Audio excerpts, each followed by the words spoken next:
Now, romance, espionage and politics make great topics for books, film and TV, especially when there's a combination of all three.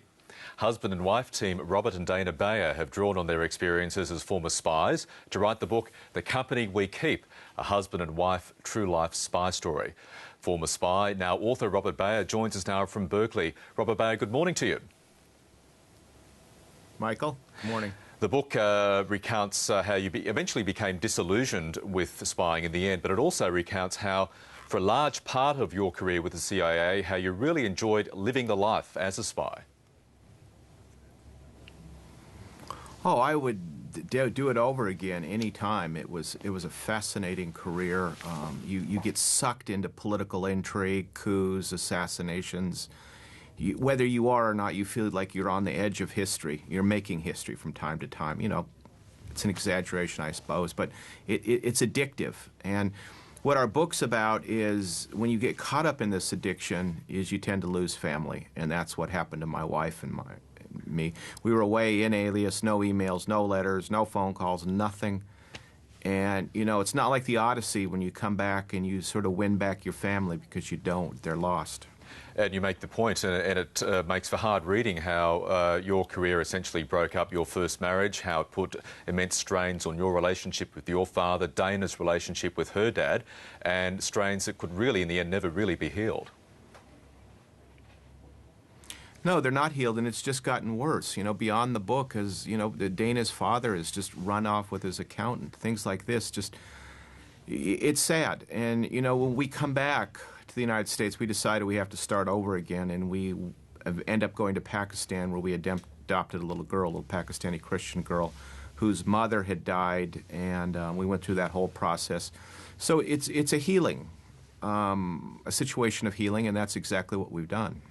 You recount how you and Dana first crossed paths in, of all places, war-torn Bosnia. How did that fateful meeting take place? Well, it's a bit funny because, you know, we're taught to be vanilla, not stand out, and I decided that it's sort of like Poe's purloin letters, hide it in the open, and I had rented a station wagon, a lemon station wagon with orange written down the side, Orangina, and she looked at this car and said, "Who is this guy?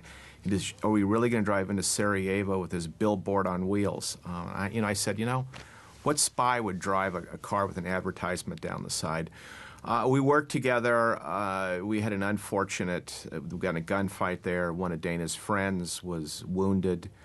We came back to the United States. We were pulled back out. Came back to Langley, met up again. I finally figured out what her true name was, and I was obviously attracted to her, and I said, let's go to Switzerland, go hiking, and that's what we did, and that's where that relationship started. At least one happy ending from this book. How hard was it, though, Robert, as operatives in the field, to maintain this relationship? The CIA has a divorce rate of about 70%. And it's not a surprise, and especially with Afghanistan and Iraq. People go there for multiple tours, come back, broken marriages. It was at that point we decided that being married and having a family was more important, and we both resigned from the CIA and completely turned our backs on it and became writers. But you do it. You get the experience, you get the thrills, and eventually, I guess, can you say you grow up? I don't know what it is, but then we decided we wanted what a lot of people want.